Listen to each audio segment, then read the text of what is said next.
Hello, Internet, and welcome back to this story note. Today we're going to be reading some more Reddit stories from r/Tales from the Front Desk and r/Tales from your server.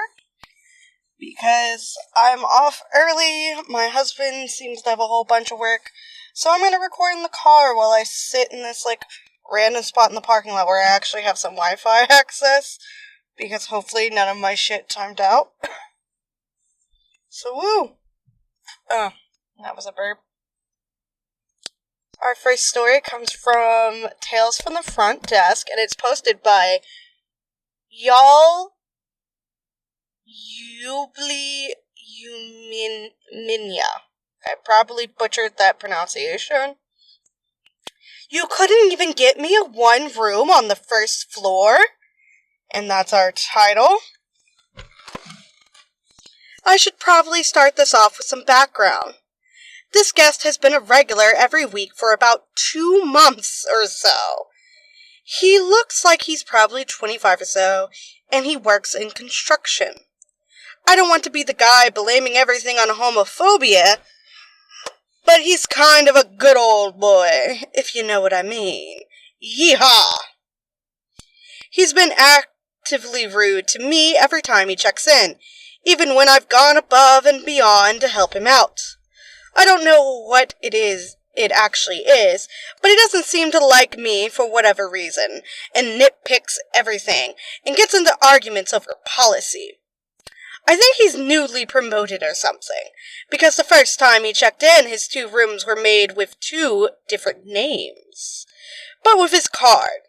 And he made a big deal about how he was the other guy's manager. How the hell should I have known that? I can't tell you. Anyway, the power has gone to his head, and the company clearly acquiesced to his BS, which is something I wish companies would stop doing. Because now the rooms are always under his name only. I've been going through a bit of a funk, and I don't love that I reacted to this guy the way I did. I don't think that I was overly rude, but it's always best practice to leave literally all of your baggage at the door and just pretend to be happy in this industry. A very, very difficult thing to do, I have found. So what was today's issue? As I handed him his keys and started into my speech, smiling, even though I don't care too much for him, he goes, "You couldn't even get me one room on the first floor?" Apparently, he called earlier today and spoke with someone about getting both rooms on the first floor, even though there are no notes to communicate that, and the rooms are already assigned when I come in. He had this accusatory tone, like I'd purposely fucked up his request out of malice, or didn't know how to do my job. So, he's being himself, and I have had enough. I don't have the energy, and I just don't care that much about this mid-jackass enjoying his first taste of power. So at some point in his rant about his worker being elderly and needing the first, I finally cut him off for once and asked, "Did I assign the rooms? Did I take your call?" "No." "Okay. Please let me see what we have available." And I looked into the room he wanted to change, but we didn't have any doubles on first. I let him know, and to be honest, I was happy we didn't. "Well, I just need the single one on the first." "Okay. I know I've already mildly fucked up at this point, but I really don't care. So I go out of my way to tell him that wasn't what he asked me for, but I do have a single on the first. At this point, I'm really short with him, and as he reached out for the key, I just dropped it on the desk, sort of like he does every time he has a problem. I know it wasn't a mature response, and I'm just going through it right now, because this isn't just a work problem. The last week I've just been so fucking depressed. Even when I'm talking to my mom or boyfriend, the minute they don't understand a joke or don't get what I said, I just get frustrated and shut down, saying never mind. So I'm not proud, just kind of snapped. It's frustrating because I've been working a lot on my mental health, and it's a bummer. That said, don't feel bad for the guy. I wasn't that harsh. I just didn't want to get into it today. Frankly, sometimes that's the only way to shut down those assholes. Because, they really just do not get it. So yeah, our next story is also from Tales from the Front Desk, and it's posted by user Master Voto, titled Red Flags from Callers After Midnight. Our hotel here does not accept cash, thank God, and it also does not accept virtual or online debit cards, such as Chime, NetSpin, Varo, Green Dot, and many others. This is important for later. Just had a caller, 1:30 a.m., with a voice that sounds like he's been gargling with rock salt and carpet tacks for 20 years, smoking and drinking whiskey. Think Wolfman Jack if you are the same age as old people. I don't know Wolfman Jack, but I know what a smoker sounds like after 20 years. And I'm presuming this sounds similar. First thing out of his mouth is, I want a room for $100 cash. At first I didn't understand what he said because of the voice and, the rudeness. But after he repeated himself, I responded with, I'm sorry, we require a credit card to check in and our rooms are not that inexpensive. Our rooms tonight are $159, and that's down from $219 this last Friday and Saturday. After conversing with his whatever in the background, he hung up. I'm pretty sure he is not going to find any hotels around the area bearing the no-tell motels, which are probably full for $100, and even those, I think, require a deposit. Made me think, though, if someone calls about rooms during my shift, it's always a red flag for me. Or at least I'm hyper-aware and looking for them.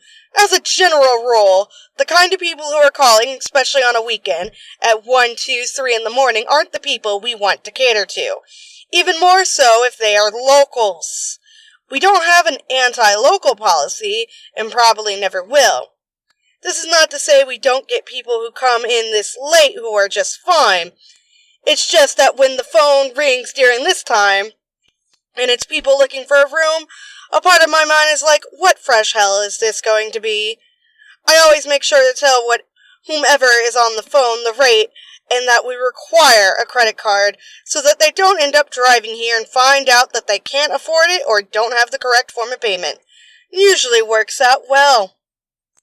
One of the trashiest things people can do is call up and the first thing they say is, what's your cheapest room, before anything else.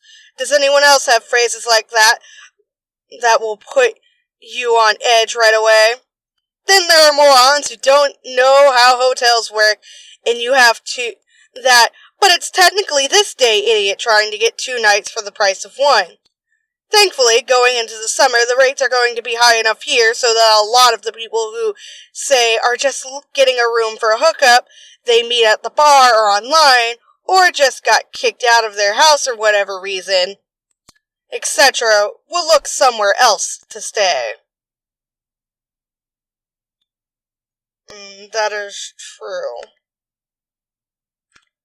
Sometimes, you just gotta lay it out and hope that they understand it, and see if they'll actually leave or shut up. Our next story comes from Tales from Your Server. And it's by user Izzy1107. I know an Izzy. It's titled, A Telltale Sign You're Not Going to Get a Good Tip. For example, I work a higher-end chain restaurant, and when people get up to go to the host stand to pay instead of waiting until I come to the table to get the payment, usually it's because they don't know that they're not supposed to pay at the host stand. Just gets me every time, and it's typically 0 to 10% tip every time this happens. Edit. For those saying we, as server bartenders, shouldn't complain about tips, pay for the food, tip for the service.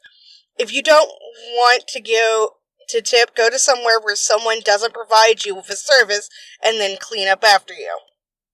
There's also the fact that, for a lot of people who don't know, specifically in, like, the state of Georgia, there are some places, like, bars and, like, Waffle House specifically, if I recall, the servers only make, like, $3 an hour, but they still have to pay taxes on federal minimum wage, which is $7.25 an hour. And so those tips are what subsidize that so they can actually pay their taxes. Because it is hella complicated.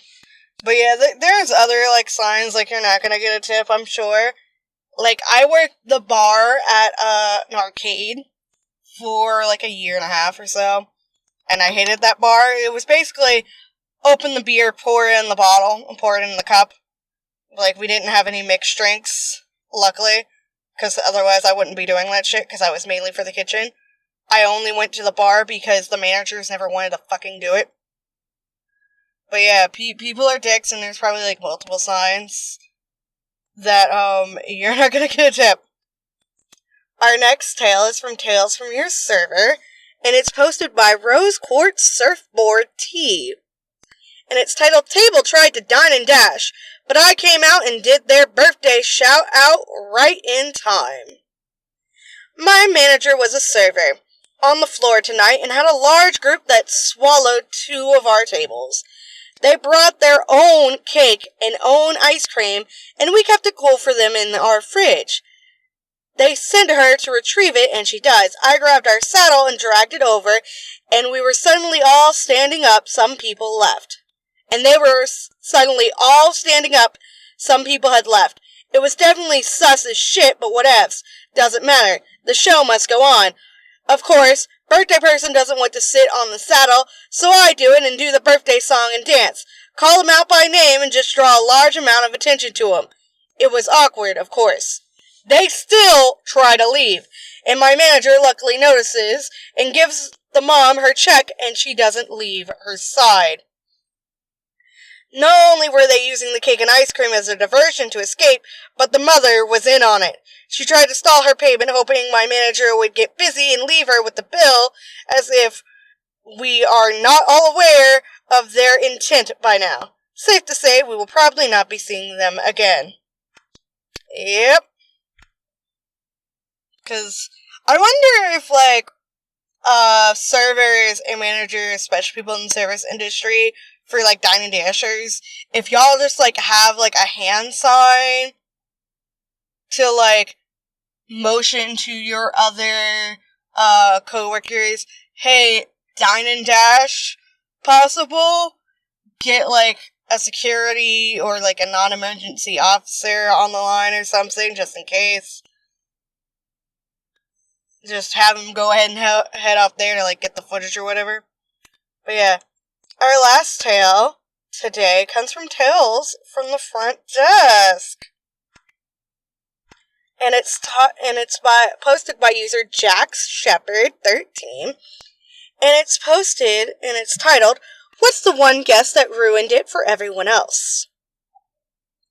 We all know the saying, one bad apple ruins the bunch. And I feel like anyone in hospitality has that one customer or client that ruins it for everyone else.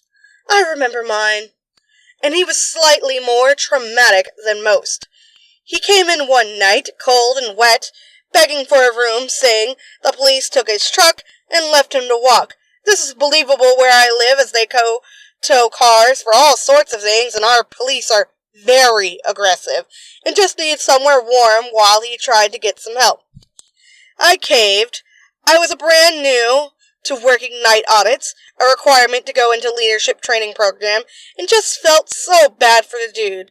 3 suitcases, wet, cold, shivering. I gave him a room. Next day comes, he's gone, room is trash, pills all over the floor, and of course, no card on file because his wallet was in his truck.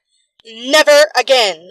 Luckily, my manager laughed and made me work a week as housekeeping and a week as maintenance, so I never forgot the work that went into fixing that room back up. Yep. And that's very important. Like, you had a bleeding heart for this poor guy, but he fucked that up, and now no one else is going to, like, ever see your bleeding heart again, because someone took advantage. And that's something, like, because I got fucked over one too many times, as a child and teenager. So when I was working at the arcade, I had so many customers like, well, can't you bend the rules? I'm just like, no, those rules are there for a reason, and I ain't breaking them. The managers broke them all the damn time, which annoyed the shit out of me. I made a whole story time about that. But yeah, there's always someone that's gonna ruin it. So go ahead and share some of your own stories down in the comments down below. Maybe I will read them at some point. Stay safe, stay hydrated. Special thanks to my YouTube channel members, Patreon supporters, Ko-fi supporters, Kaleidoscope Chick, and Micah. You guys are awesome. So far, I'm still saving up to move. I got about a little over 300 in the savings account. Right now, I technically need about 4,000 to be able to move and do the down payment, so that's gonna take a couple of months, and hopefully nothing fucks up happens to mess that up. They did send us our bill for the rent. So we got that. They sent us 2 emails. The first one was like, it said we owed $0, and then a few minutes later they sent a revised one, and it's like what it actually should be, which is like $480 something. They didn't add any bullshit charges. It's just our lot rent, our water, and our trash pickup. Which it took them years to get that fucking trash pickup. Because that trash pickup adds like a whole extra $20. But yeah. But we also know like where we're moving. It's because we want to just move out of this fucking trailer park and all the bullshit. But it's gonna be like $1,400 at the lowest in a month for rent, and that's not including like electric bills or whatever. Maybe when we move, I might qualify for food stamps. I don't know. Like, the housing situation's so expensive, and I make twice as much as what the federal minimum wage is.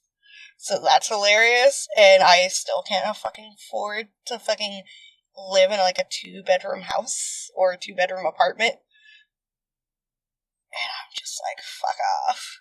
And I have a partner too that's helping with those bills. So it's like bullshit, but whatever. Thank you all for being here. I hope you enjoyed the stories. I ranted off for a minute. But you know what? It's just life. There's been other drama. I'll talk about it later. Bye bye!